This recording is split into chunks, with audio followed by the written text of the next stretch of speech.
से लोग इनके कोई पारिवारिक फंक्शन में आए हो, सूरतगढ़ से मैं आया हूँ, धौलपुर से भाई साहब आए हैं। ये एक ऐसे ऑफिसर है कि जहाँ गए वहाँ रिश्ता बना के आए। एक बार जोरदार तालियां। मेरे ही एरिया में पहला जो मेरा सबसे बड़ा शो हुआ वो सोनी साहब ने करवाया, फिर मुझे धौलपुर भी बुलाया। और मैंने इनको पूछा, मगर जी आप ऐसे इतने फिट स्लिम ट्रिम कैसे हो सोनी साहब? बोले मैं खाने पीने का बहुत ध्यान रखता हूँ। मैं कैसे? बोले धक्के खा लेता हूँ, जूते खा लेता हूँ, कई बार मैडम हावी हो जाती है तो गाड़ियाँ भी खा लेता हूँ, तो मैं खाने पीने का बड़ा ध्यान रखता हूँ, इसलिए मैं सेट हूँ। तो सर कोशिश करेंगे कि हम भी ये खुराक शुरू करें ताकि फिट रहें।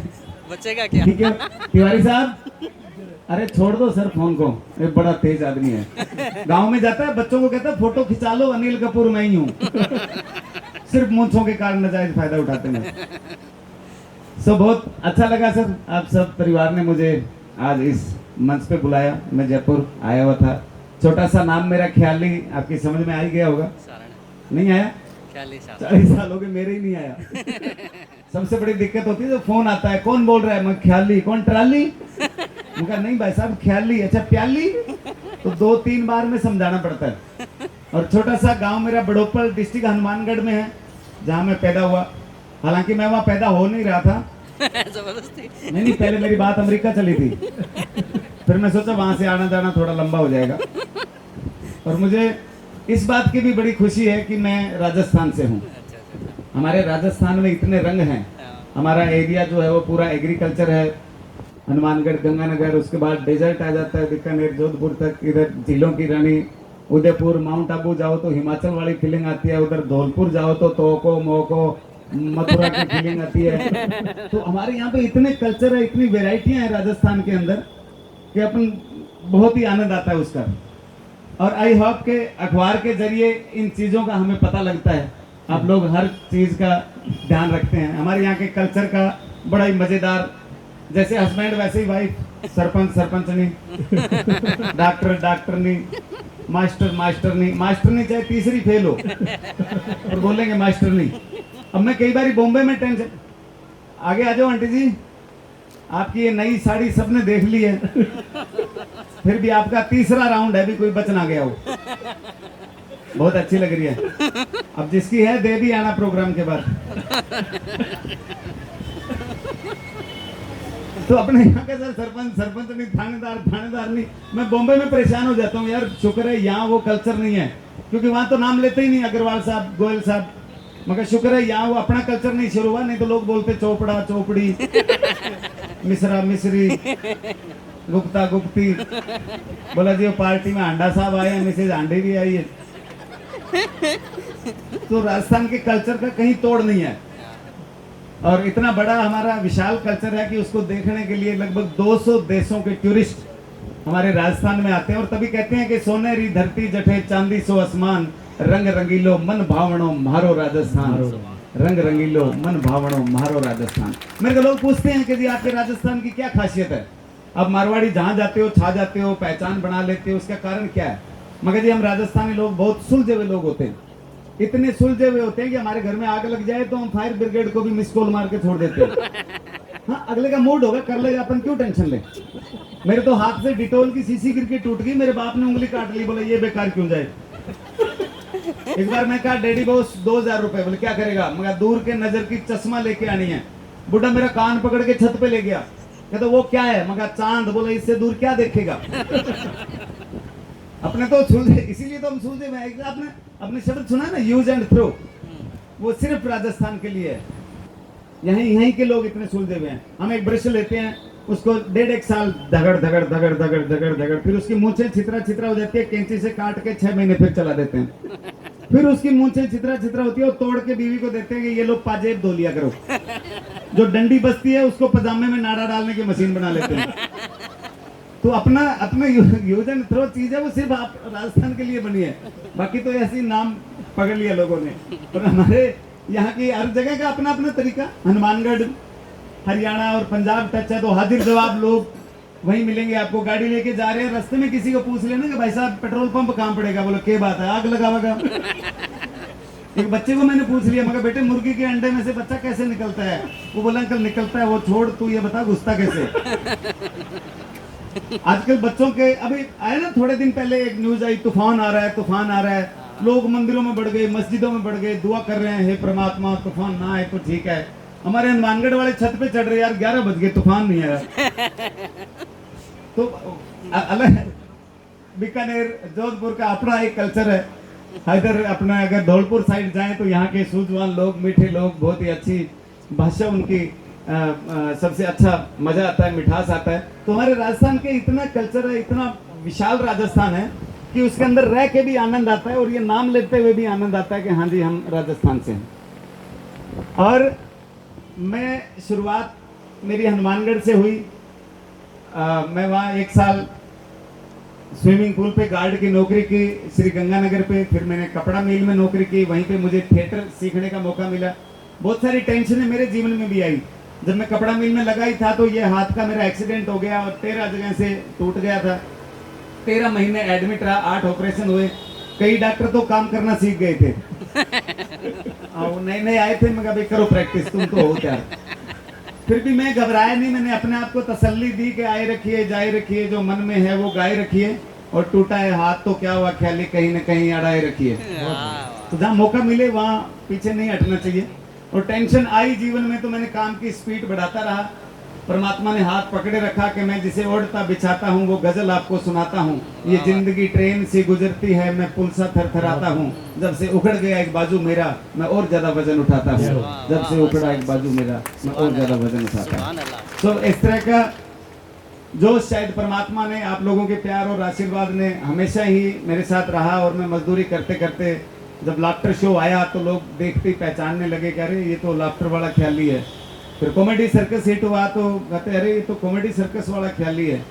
एक बीच में मूवी आई सिंग इज किंग, गाना हिट हुआ, तेनू दुल्ला किने बनाया भूतनी के। तो कहीं भी रोक लेते हैं कि भाई साहब आप तो वो भूतनी वाले नहीं हो। मैं कहा है जी वही है। तो अपना पहचान का भी अपना एक मजा है। सो मुझे हर जगह से सीखने का मौका मिला। आप जैसे महान लोग मुझे, मैं एक आदमी दावे के साथ कह सकता हूँ कि मुझे जीवन में कोई भी बुरा आदमी नहीं मिला।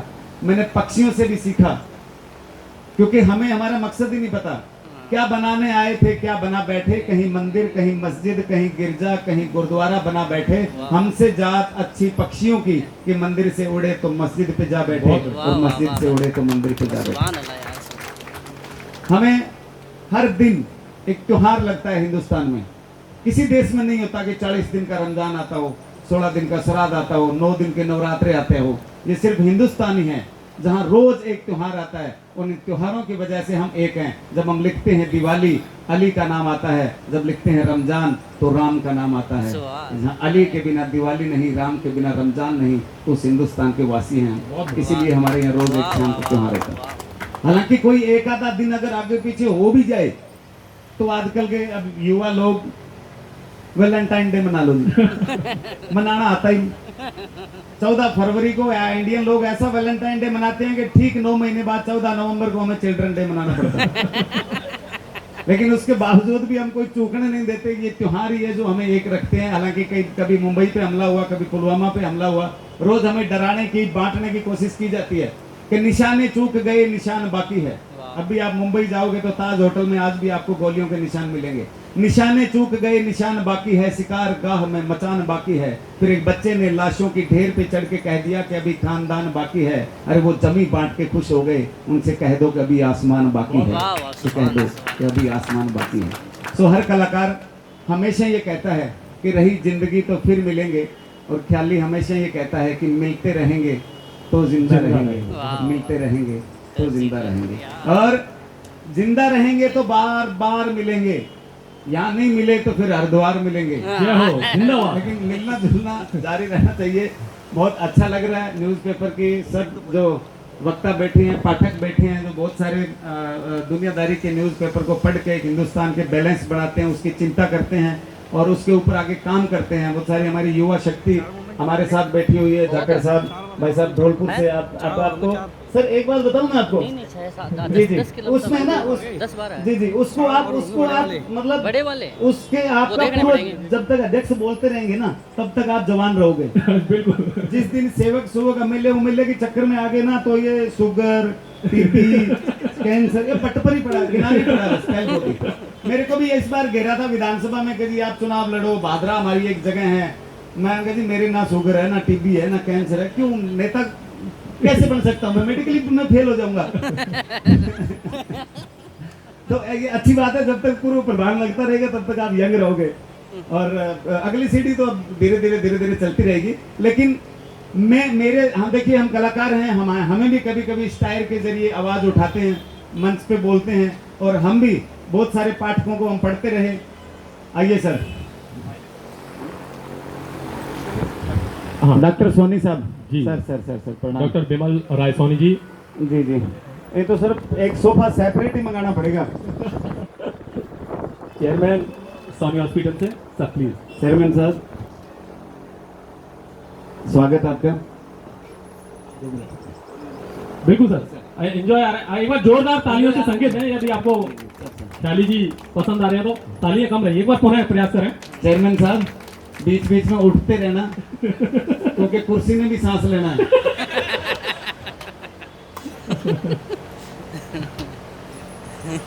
भाई साहब को हमने मुंबई इनवाइट किया, चेयरमैन साहब को।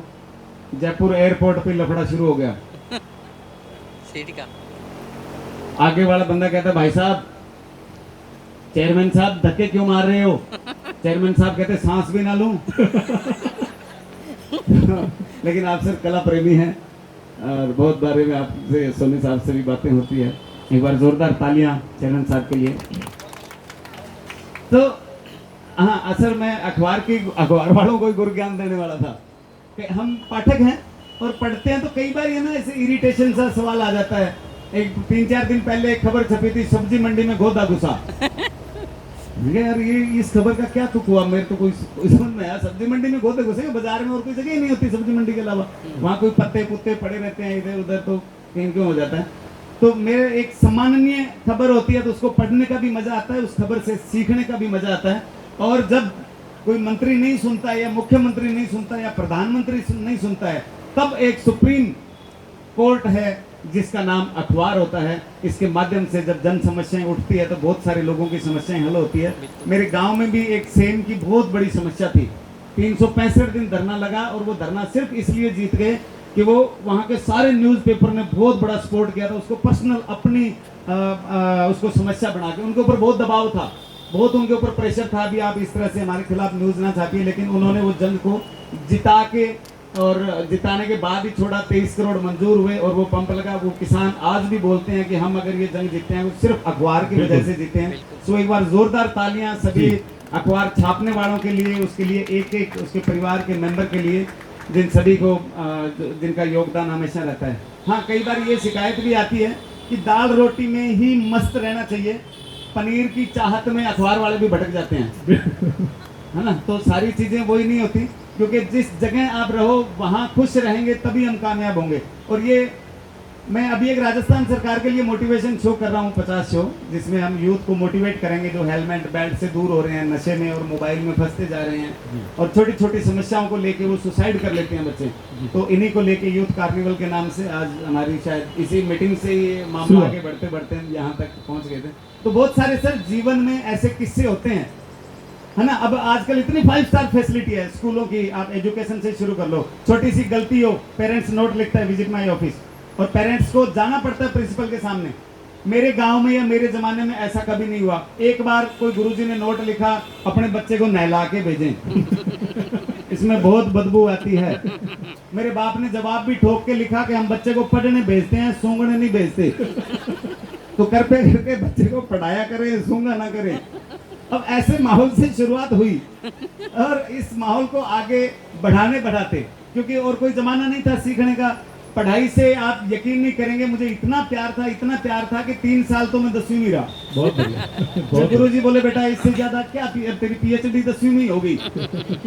तो मैंने काम के लिए सोचा। अच्छा, मैंने जीवन में सर 2 ही चीजें पढ़ी, या तो कैकेडा पढ़ा, जिससे मैं किताब पढ़नी सीख गया। जब किताब पढ़नी सीखा तो मुझे याद आ रहा है हरिशंकर परसाई का एक चैप्टर मैंने 10वीं क्लास में पढ़ा, जिसने मेरे को मेरा मतलब तकदीर बदल दी। परसाई साहब के बारे में आप सब जानते हैं, आप सब बहुत रुचि रखते हैं साहित्य में।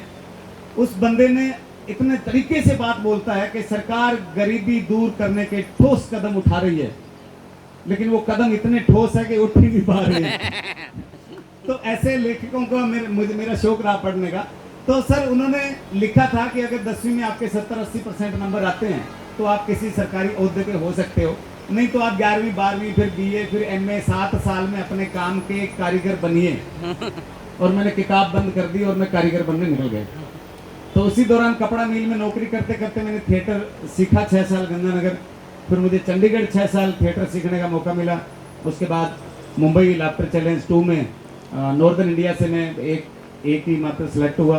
और मुझे इसी बात का घमंड था कि मैं राजस्थान से हूँ और मैंने राजस्थान के जो आम कल्चर लोकल जो आदमी की बातें होती है सुबह से शाम तक वो सुनाता गया और आपके आशीर्वाद से आगे आगे आगे आगे मुझे जीत मिलती गई।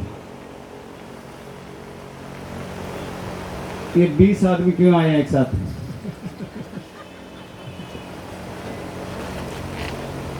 तो आज फिर मुझे अपनी धरती पे आने का मौका मिला। सर आपके लिए भी सेम बीच बीच में उठते रहना जी। Okay sir, thank you sir ji. चलो इनकी फिर भी इच्छा हो रही थी। सर एक्चुअली क्या है, हमारा जमाना था या अपने हिसाब से हम लोग पढ़ना सीख लेते हैं, गुणना नहीं सीखते, और गुणना नहीं सीखते तो आदमी फंस जाता है। एक बार मैं पहली बार जब नौकरी के लिए इंटरव्यू देने गया, इंतफाक से पहले नंबर मेरा आ गया। जाते ही साहब ने पूछा कि जी देश का प्रधानमंत्री कौन है? मैं कहा जी अटल बिहारी वाजपेयी साहब। उस टाइम वाजपेयी साहब थे। तो बोले देश आजाद कब हुआ? मैंने कहा सर प्रयास 1857 में शुरू हो गए थे, सफलता 1947 में मिली। बोले शाबाश। पेट्रोल कहाँ से आता है? मैं इराक से।